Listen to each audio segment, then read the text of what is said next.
di kesempatan kali ini kami ingin membuka sesi podcast atau diskusi nama Bagastra.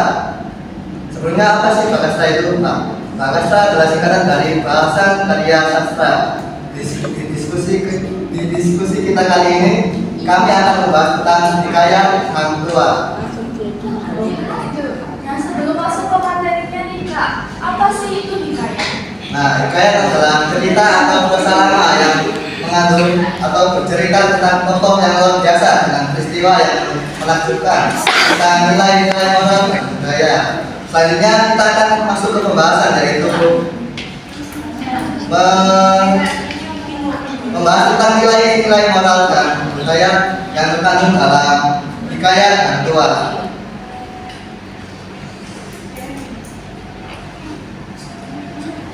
Untuk memulai mari kita bahas karakter utamanya dulu, yaitu Hang Tuah. Bagaimana menurut pandangan kalian tentang karakter tersebut?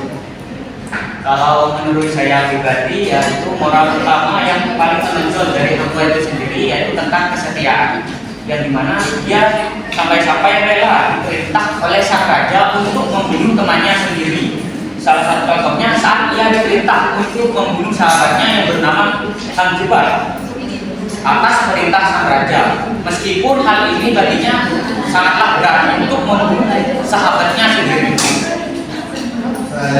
Selain kesetiaan, nilai moral apa lagi yang ditemukan pada Hang Tuah? Saya setuju dengan Iqbal, tapi saya mau menambahkan keberanian dan tanggung jawab. Jadi keberaniannya sangat jelas saat dia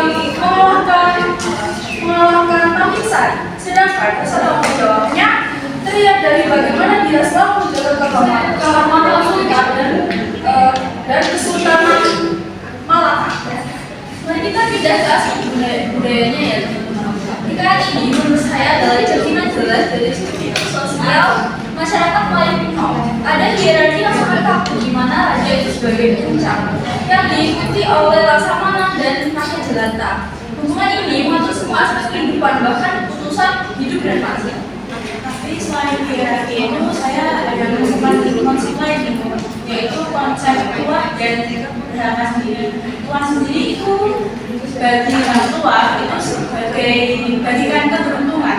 Nah, sedangkan untuk dermaga sendiri, Hang Tuah ini terlihat seperti kayak dia itu seorang yang tidak setia dan malah mengkhianati sang raja. Jadi dia malah dianggap sebagai seorang yang berharga. Menarik. Jadi hikayat ini bukan cuma cerita, tapi juga panduan budaya ya. Sekarang kita pindah ke konflik utama, yaitu Hang Jebat melawan Hang Tuah. Bagaimana menurut pandangan kalian tentang konflik tersebut? Baik, menurut pandangan saya, sekarang kita memasuki ke bagian paling menarik dari kisah ini, yaitu bagian konflik antara Hang Tuah dan Hang Jebat. Jika saya diberi pilihan antara kedua pihak, saya lebih memilih untuk memilih si Hang Jebat karena dia lebih memilih untuk setia kepada temannya dan lebih membela kebenaran dan keadilan daripada membela sang raja yang haus akan kekuasaan. Begitu. Baik, itu argumen yang sangat bagus sekali. Lalu bagaimana tentang Hang Tuah yang mempunyai alasan lain untuk melawan Hang Jebat tersebut? Saya paham argumen Hang itu, tapi saya lebih memilih Hang Tuah yang lebih benar. Kenapa? Karena di zamannya konsep durhaka pada saat itu adalah hal yang atau sesuatu dosa yang besar. Dia percaya bahwa kesetiaannya kepada sang raja adalah hal yang mutlak dan tidak bisa diganggu. Kalau semua mengikut apa kata Hang Tuah, tatanan masyarakat yang ada di sana atau pada zaman itu akan menjadi kacau. Hang Tuah mengorbankan perasaannya kepada sahabatnya ini sendiri demi menjaga stabilitas negara. Oke, terima kasih atas diskusi yang seru. Sebagai penutup, mari kita refleksikan apakah nilai-nilai seperti kesetiaan kita atau membela kebenaran dengan cara kekerasan masih relevan di era modern saat ini. Kalau menurut saya, nilai kesetiaan tetap relevan, tapi tidak boleh buta. Jadi kita harus setia. Kita harus setia pada hal-hal yang benar. Di zaman sekarang kita bisa menyuarakan pendapat seperti yang dilakukan Hang juga tanpa harus memberontak.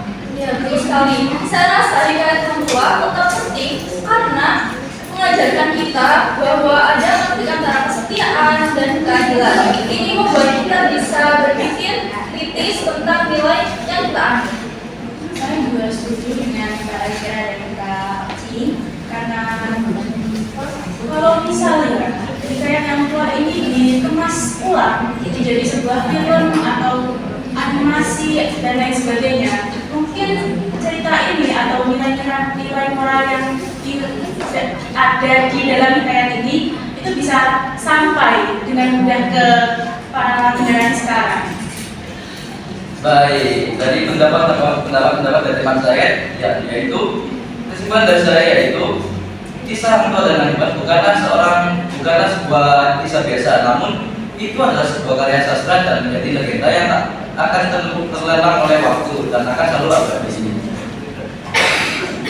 Baik, terima kasih atas semua masukan yang luar biasa. Dapat kita simpulkan bahwa hikayat yang tua adalah karya sastra yang masih sangat relevan di era modern saat ini. Dan nilai-nilainya bisa kita maknai kembali di era modern. Sebelum penutupan, saya ada sedikit pantun untuk menutup acara kita hari ini. Jalan-jalan ke Patambaran. Pulangnya bertemu Pak Aksa. Cukup sekian teman-teman yang kami banggakan. Sampai jumpa lagi di minggu depan. Sahabat di Sipapatu, wassalamualaikum warahmatullahi wabarakatuh.